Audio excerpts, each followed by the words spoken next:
Assalamualaikum warahmatullahi wabarakatuh. Perkenalkan, nama saya Zahra Putri Ramadhani, NIM 21024014009 dari kelas A1 Informatika.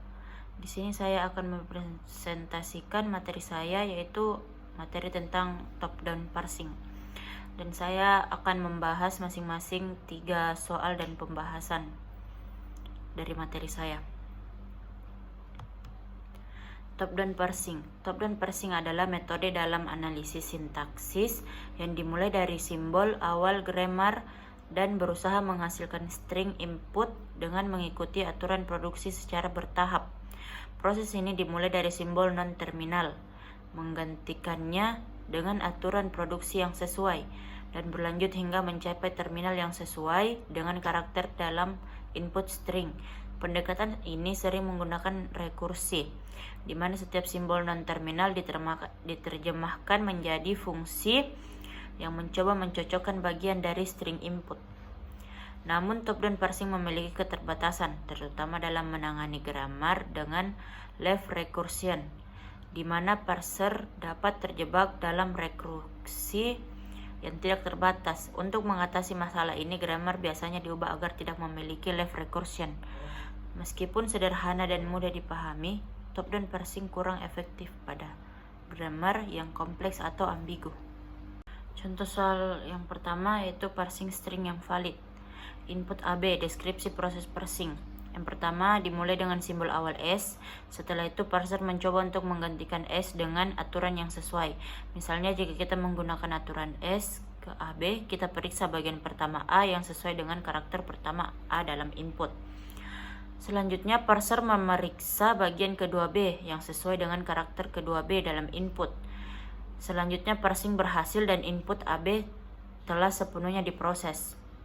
Jadi pada contoh ini input string AB sepenuhnya berhasil diproses karena karakter dalam input sesuai dengan aturan yang diterapkan. Parser hanya perlu mengikuti aturan produksi secara berurutan dan mencocokkan karakter satu persatu. Setelah itu contoh soal yang kedua yaitu parsing dengan pilihan aturan atau alternatif. Input B, deskripsi proses parsing. Yang pertama mulai dengan simbol awal S. Yang kedua, pada langkah pertama parser memeriksa input yang dimulai dengan B. Jadi parser memilih aturan yang mengarah pada S ke B. Setelah itu parser mencocokkan simbol B dengan karakter B dari input. Selanjutnya parsing selesai dan input B berhasil diproses. Input B dapat diproses dengan memilih aturan yang tepat, seperti S ke B karena input dimulai dengan karakter yang sesuai. Parsing ini sederhana dan hanya memerlukan satu langkah pemilihan aturan. Setelah itu contoh soal yang terakhir yang ketiga yaitu parsing dengan left recursion atau masalah yang muncul. Input B, deskripsi proses parsing. Mulai dengan simbol awal S. Setelah itu ketika mencoba untuk menggantikan S, parser menemukan aturan S ke S A yang mengarah pada rekursi.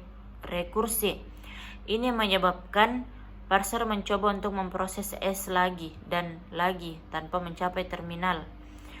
Selanjutnya proses ini menyebabkan infinite recursion, di mana parser tidak pernah mencapai hasil yang valid. Pada contoh ini input B tidak dapat diproses karena grammar mengandung left recursion. Parser terjebak dalam loop rekursif yang tidak pernah selesai. Untuk memperbaiki hal ini, grammar perlu diubah agar menghindari left recursion, yang biasa dilakukan dengan cara menambahkan aturan tambahan untuk menyelesaikan rekursi. Mungkin itu saja yang bisa saya jelaskan, kurang dan lebihnya mohon dimaafkan. Assalamualaikum warahmatullahi wabarakatuh.